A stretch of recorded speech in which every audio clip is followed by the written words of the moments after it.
Welcome to Inside the Firm, a podcast dedicated to small business owners and hosted by entrepreneurs, Alex Gore and Lance Cayko. Each week, they take you on their journey of how to start, run, and grow a business by bringing you inside their architecture and real estate development firm. Get a behind-the-scenes tour of how these business leaders manage their clients and foster company culture while creating new and innovative projects. And now your hosts, Alex Gore and Lance Cayko. Welcome to another edition of Inside the Firm. I am your co-host, Alex Gore. I'm here with the main host, Lance Cayko, who is basically running the show from the outline.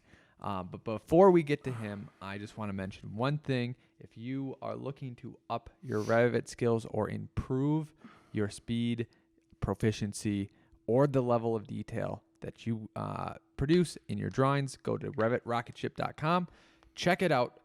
Money back guarantee if you don't like it. It should make you faster, more productive, more confident, and hopefully more reward in the end because of all those things. revitrocketship.com. I love it, Al. I hope everybody jumps on the rocket ship.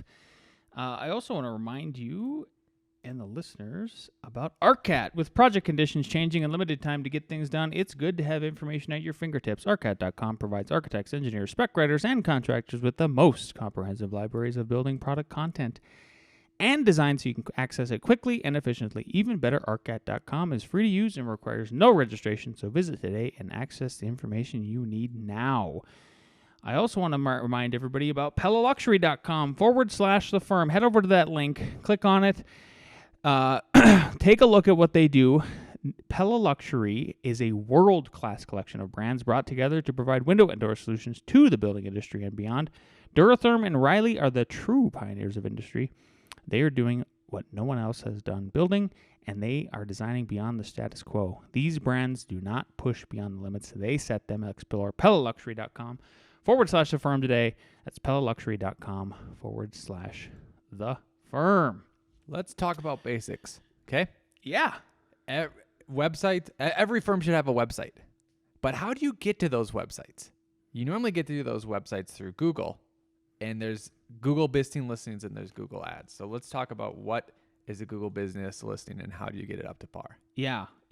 And the first thing I'm going to pull up is, since you're literally coming inside the firm with us, we're going to take a look at our Google business listing. So I've got it pulled up on the screen here, and the first thing I want to point out is 72 5-star reviews that F9 has. Sort of a humble brag, but the importance of that. And then also, when you take a look at the listing on Google, there's a couple pointers that I want to give out to everybody. So back to the reviews, though. The reviews are super important, right? Because if you look up, I'm going to look up right now, Colorado. I'm just typing in Architect Colorado. Yep.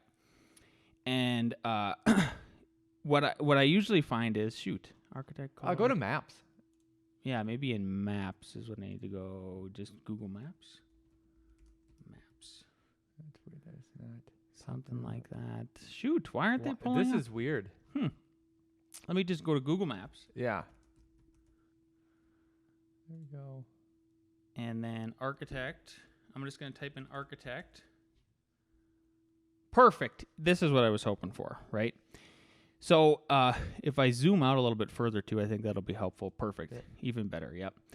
And I just want to, without calling out names, but it's just Google, if you look at the competitors we're up against, the listings here are just speaking for themselves. That's all. Just want to point out. So some architecture firms have 12 reviews, some have 9, some have 1, some have 9, and these are great firms. Yep. There's some really great firms. Yep. 18, Arcadia 16, is amazing. Rodwin is awesome. Yep.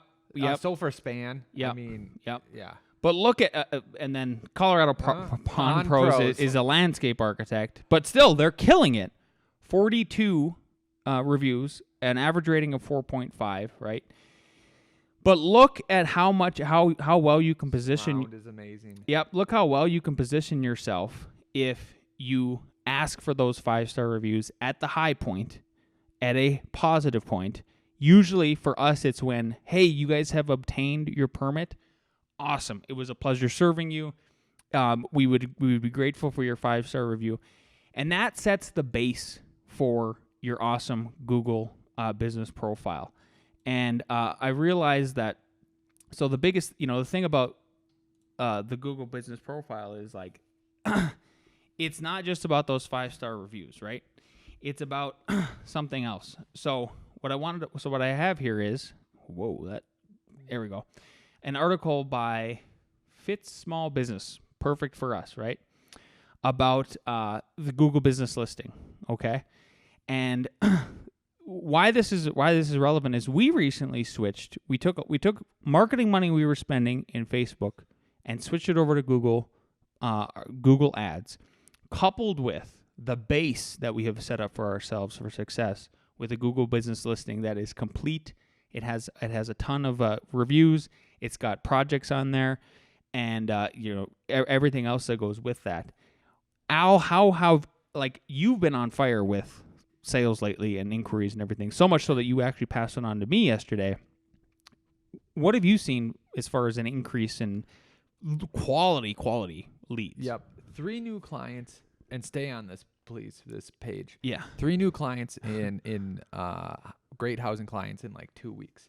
So Lance has pulled up, and it's comparing Facebook to Google. And here's what can be deceiving. If you look at average conversion rate. And what we're looking at, just one sec, Al, sorry, I got to do this. You'll see if you're watching on YouTube, Facebook ads versus Google ads at a glance. So on the left-hand side is Facebook ads, right-hand side is Google ads. Go ahead. Yep. Go back up. Here's the cost. Facebook, $1.72. Google's per click, $2.69. Go down, please. Yep. Click-through rate, 1.1 for Facebook, 2 for Google, which is great. But then the conversion rate, Facebook has 9.2. Google has 4.4. These are just averages, industry averages. But here's what I was going to say. If you are searching for an architect, honestly, at night, it doesn't matter what time. Are you going to Facebook and doing that? Or are you doing it on Google? You're doing it on Google. You're doing it on Google because Google is the new Yellow Pages. Yep. Remember the Yellow Pages? Because here's the difference. Facebook ad. Let's say I was selling a cool water bottle that sterilizes water, right? Oh, if that pops up on Facebook, I might buy that 16, I don't know how much these things cost, $50 thing. But if I'm searching for an architect, I'm actually searching, this is thousands and thousands of dollars. So just think about that. Is it something, here's the differentiator in my mind. Is this something that someone can buy on a whim? Looks like Facebook is better. Looks like Facebook is really, really good. If this is something that's not on a whim and they have to search for and research it, I think Google is the way to go. Yeah, 100%. Let me see if I'm still recording. Am I recording? Okay, yeah. Recording. From the article even, just to back up Al a little bit, Facebook ads and Google ads are the leading pay-per-click ad platforms, though they are very different platforms with unique audiences and use cases. Google ads is best for brands, products, or services people are actively searching, example, plumbers, architects. Whereas Facebook ads is best for advertising products or services in a particular target audience isn't necessarily actively searching for, but is likely to be interested. Example, new headphones. I didn't even read that, and that was spot on. I thought he did. I thought Al read it, and that's why I just wanted to make sure I reinforce that. So he's using my brain. He's on the ball, and it just makes intuitive sense. Exactly. Yeah.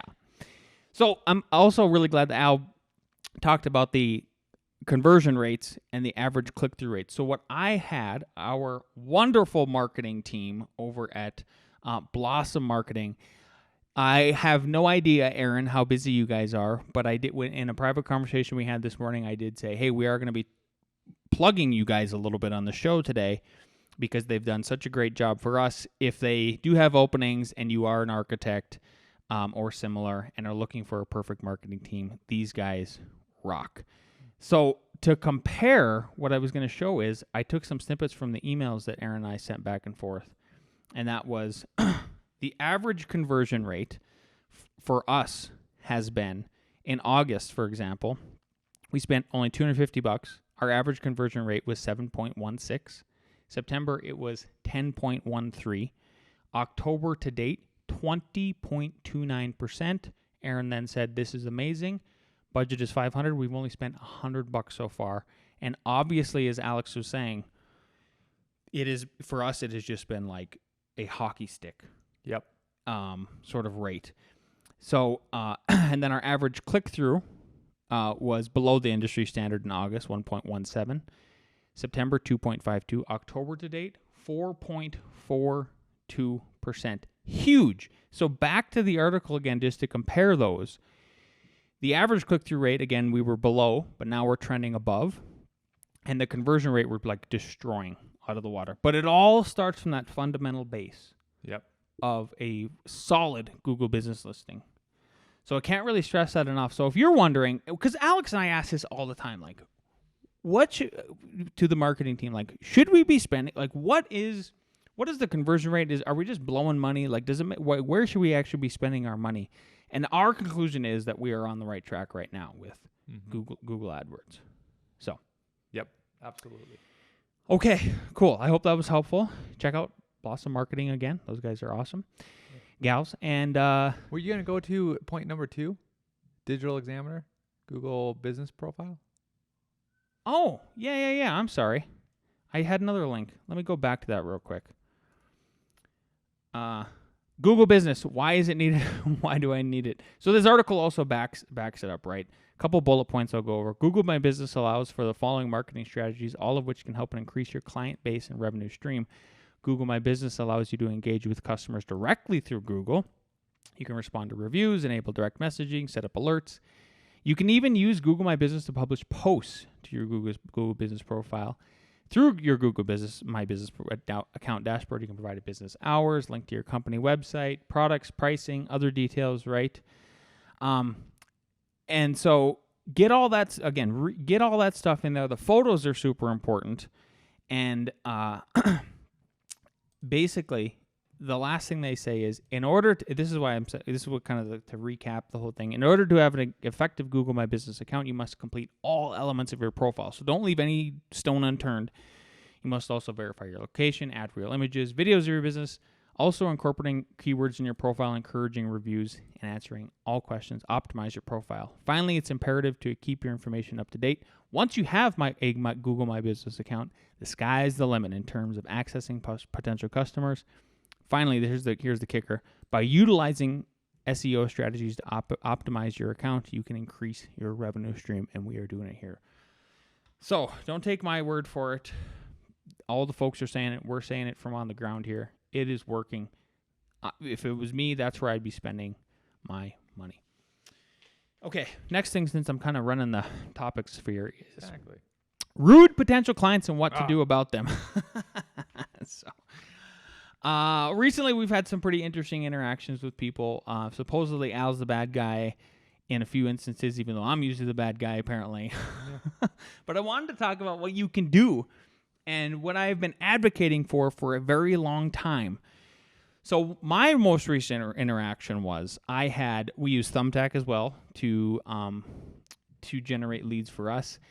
And I can't say enough good stuff about Thumbtack. I still wish they would be a sponsor for the show. Maybe they will be one day. But I had an interaction with someone through our Thumbtack account where I sent out a proposal for them, followed up a couple times via email, followed up a couple times via text, finally got a hold of this person, and I literally got hung up after I said the following. The following was, hey, my name is Lance, architect you've been talking with on Thumbtack, sent over a proposal a week ago, following up to see if you're ready to do the next steps, and click.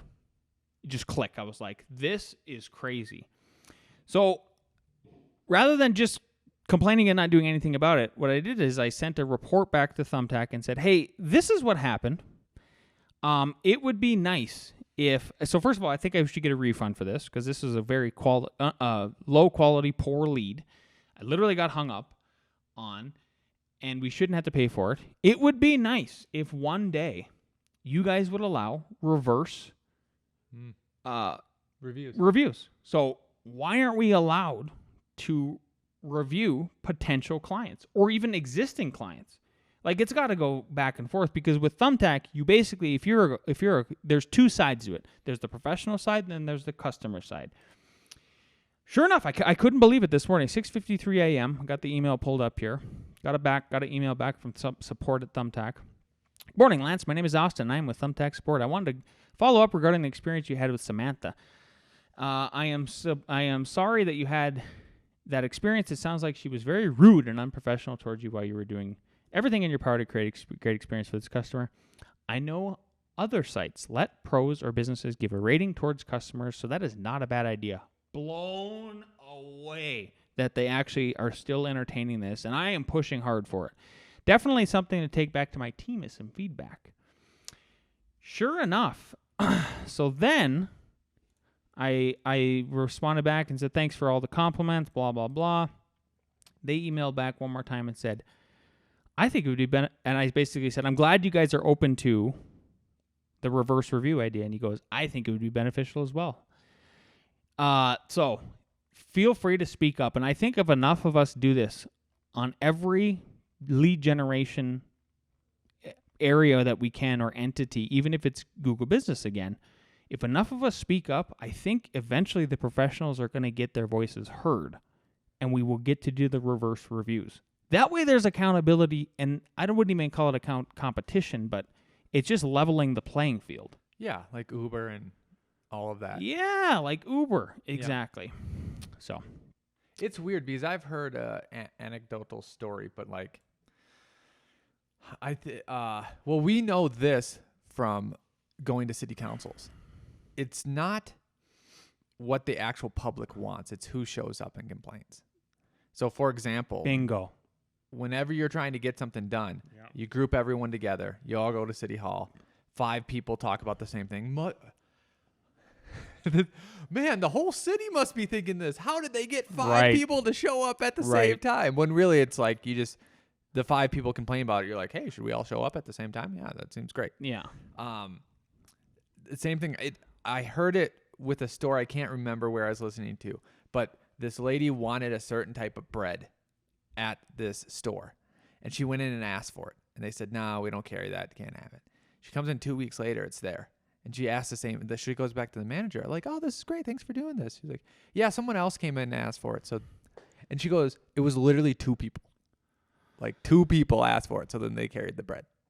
It matters. Yep. It 100% matters. We haven't done this for a while, but I thought it was very pertinent, and I want your take on this. You haven't heard this yet, Al. It is about a 7-minute clip, and so you'll see it soon you'll hear it soon, and then you'll see it on the YouTube. I had a wonderful guest on Monday Morning Coffee. His name is Tyler Sumala, and I'm going to give you guys a preview of some of the discussion that we had. If you're putting it on your calendar of when, if you're putting it on your calendar of when you might actually hear this episode from Tyler, and I need to go back even one more time to find, there it is, when that episode might occur, is I have Tyler scheduled on November 7th. His episode is going to air. And Tyler is a serial learner obsessed with helping architects optimize all things business development, sales, marketing, operations. It was one of my favorite conversations I've had so far on the show. You can check out his website. It's called tylertactics.com. He sends one quick and powerful tactic to help architects attract high-quality clients every Sunday morning. And one of the things we talked about was a transformational statement. And so, again, sort of relating back to the website, and once you drive people through the Google AdWords or whatever else you're using, how important this might be. And I wanted to get Al's take on forming one for us based on kind of what I was saying, and maybe it even translates from here. So here we go. Next one is transformation statements are magnets for high quality clients. Yesterday, my subscribers learned how to build one in 4 minutes. Want to attract high quality clients with quick and easy tactics? Join the party at tylertactics.com. What are transformational statements? Unpack that. Yeah, you want it? All right, we'll give you kind of the free breakdown. All right, so let's do one for F9. Actually, let me pull it up on my side too, so I don't miss it. All right, so the first one is going to be like, who is your ideal client?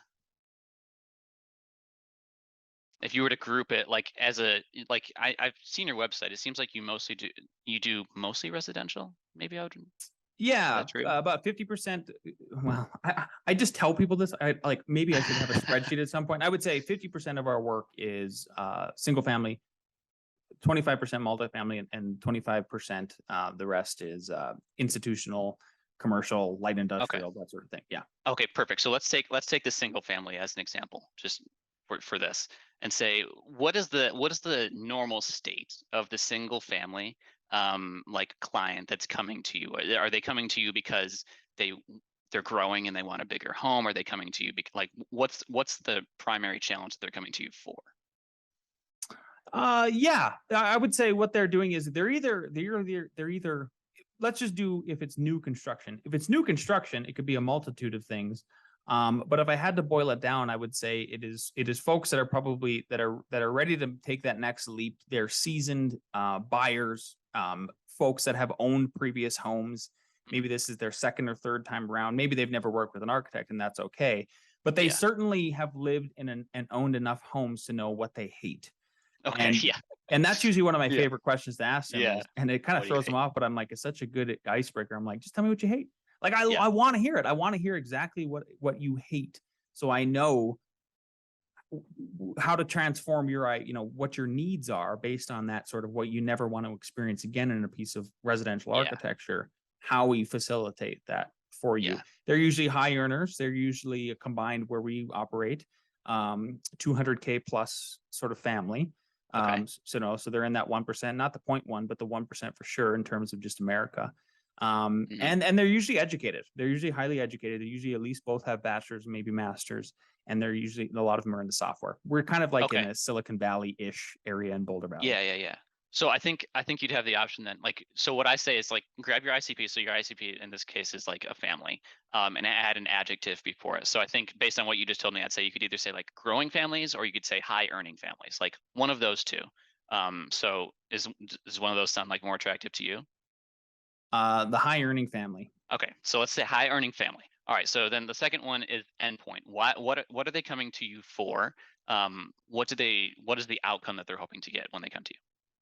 They're hoping to get what they don't know they want or can visualize. They know what they want, but they can't visualize it. And so they come to us because they want us to solve that problem. They also know, especially in Boulder County, that they want the government off their back, and they expect us to be the mitigator between them. And that's one of the things we offer is we say, look, we are those people. We dive into the zoning codes, we dive into the building codes, and we want to make this a fun and enjoyable process for you guys, so that once you guys are actually in the house, after you go through this very grueling 2,000 decision plus process, that you have a smile on your face and you can enjoy your house, and there's no sour sort of sticky negativity that is lingering. Yeah. And in terms of that product is a home, and it seems like you have maybe even a specific aesthetic that people might come to you for. Like, what is that out? Like, not the process. So what you were just explaining that was helpful, but that was like more of the process. I'm curious, like, that outcome, that final thing that they're getting at the very end, what are they walking away with, or walking into, I should say? Yeah. Style wise, they want modern because they've seen Eastwatch House.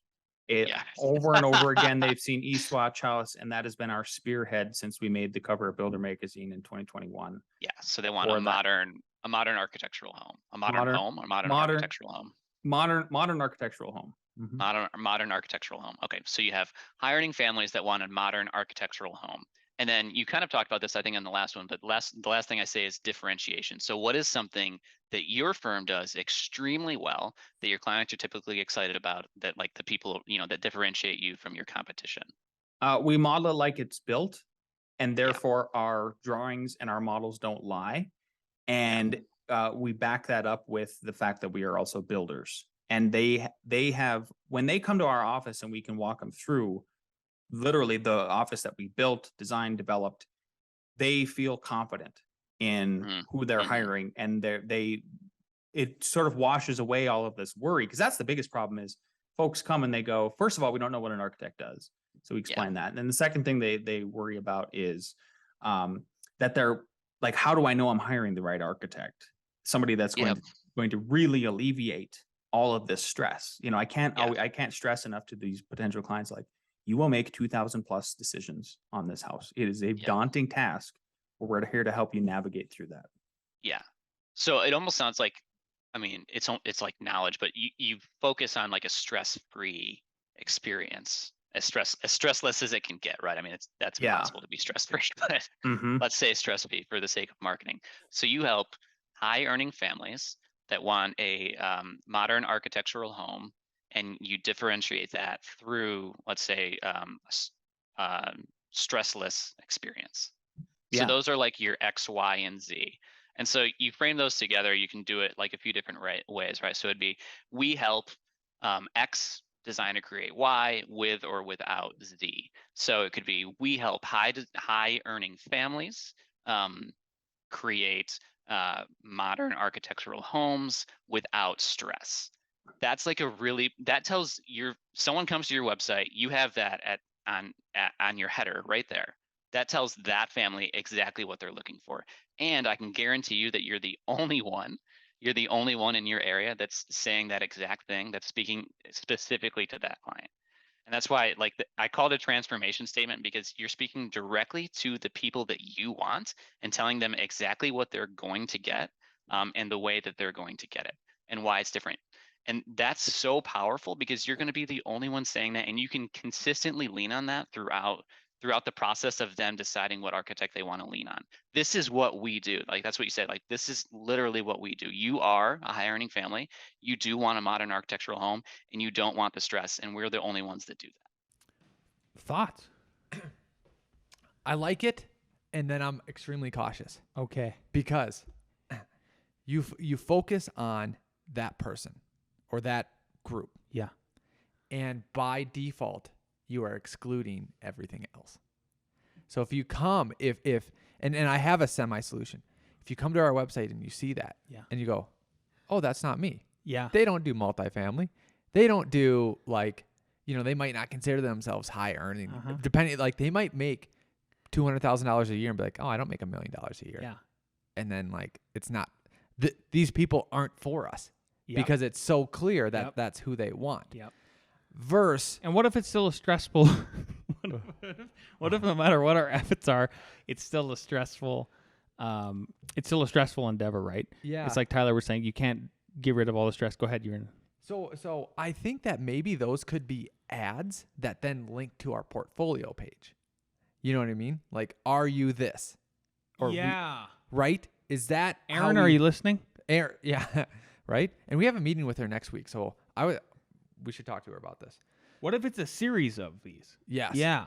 So that's one. But the other way too is can we? You were put on the spot there, right? Yeah, and you could see me kind of floundering a little bit. Yeah. I was like, my autistic brain was going like, I got to focus on one thing. Yep. So I'm now put on the spot, but I'll put myself on the spot. So this is going to be terrible, right? But something like this, we help people like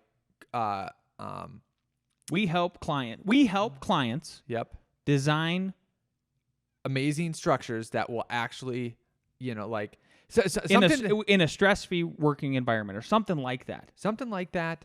Yeah. Or we help. This is a ramble on sentence, right? We help people who we help clients who want architects with building experience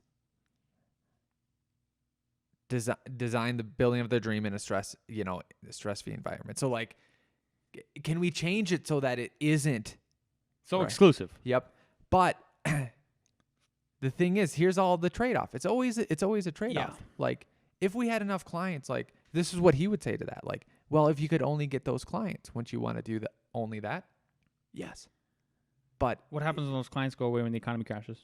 Exactly. Yeah. It's so funny that you said, it's not so funny, but it's very interesting, the timing every single time. There's a bit of providence going on here. So, like, last night I was I got home late from, and my wife and I made myself a grilled cheese sandwich for supper. That's what I had last night. And I go. Bachelor style or regular style? Define bachelor style. Bachelor style is made by our reader today, Old Man River, my dad. Ah! You put 2 pieces of bread in a toaster, pops out. You put cheese in it. You microwave it, and then you eat it over the sink. Holy cow! Talk about Providence. No. Here. Okay. So I was workshopping with my wife, and I do Trademark. like improv together. Like we do a lot of yes and we have fun. And so I was eating my grilled cheese sandwich, and I did not make so to answer your question, I did not make a bachelor style. Yeah. And I'll tell you why it's going to play into it. I made a your mom style grilled cheese. Okay, down to the again like excluding people. So what it was like first of all, you even mentioned bread earlier in the show, and so I asked my wife a couple weeks ago. I'm like, can we stop getting the pre-manufactured bread? Can we start getting the bread that's made like from the store? It's way better for you. It's like It's like why the Italians aren't fat. It's why Americans are fat, right? All these preservatives and stuff. So she's been getting me this amazing bread. You love bread. Yeah. And so I got this awesome like sort of sourdough bread. I had 2 kinds of cheeses on there. It was Gourmet. on the level gourmet. Seriously. So I'm workshopping with my wife and I improving, and I go like, okay, what would be the name of the if you opened up a grilled cheese sandwich shop? Yeah. What would be the name of it? And she said like Cheesies or something like that. Yeah. I can't even remember what she said. It was something kind of, I was like, and she was like, okay, what would you, and I was just waiting for her, like, come on, ask me. Yeah. And I go, it would be your mom's grilled cheese.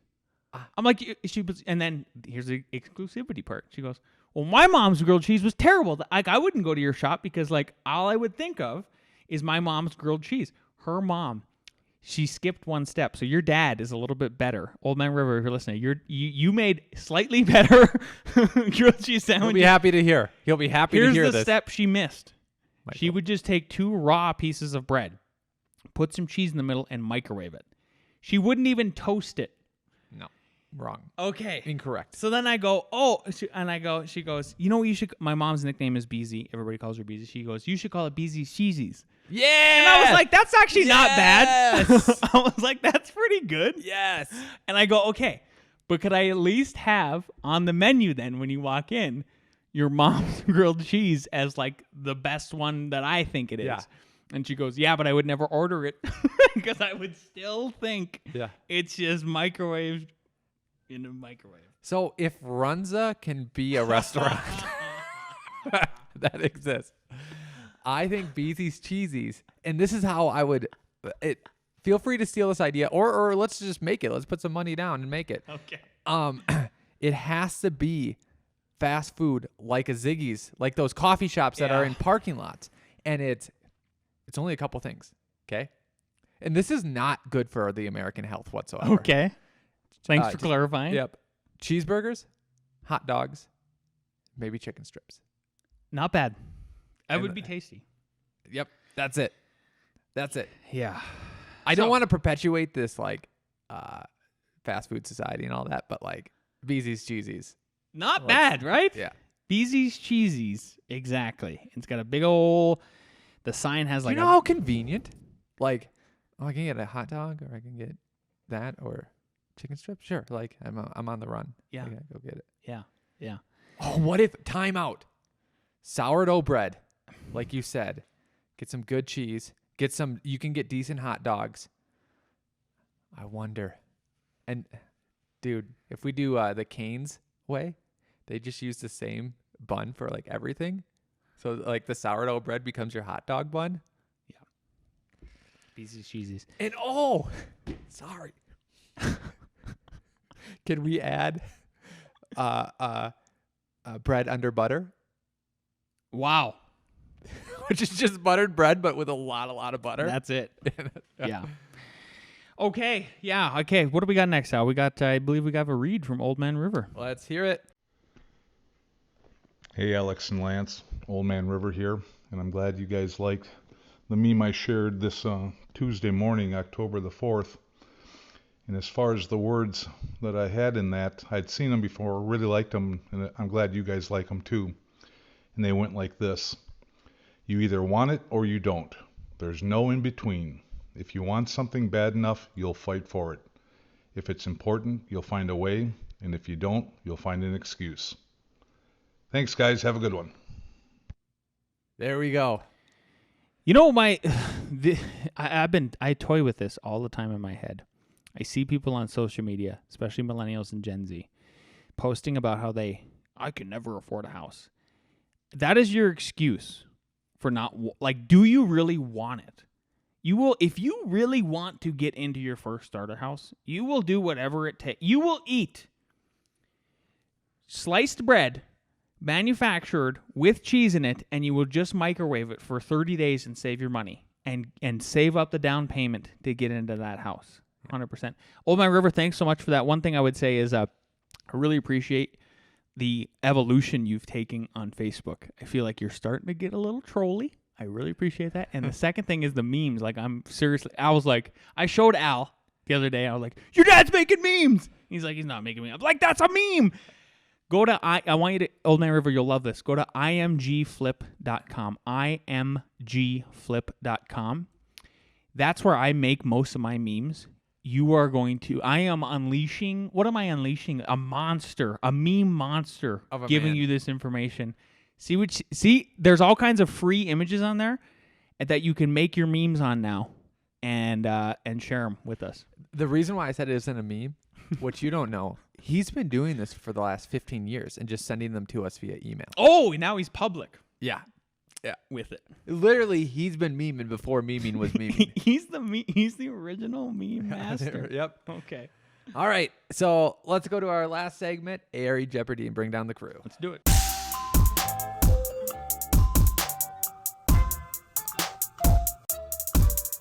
Question number 1.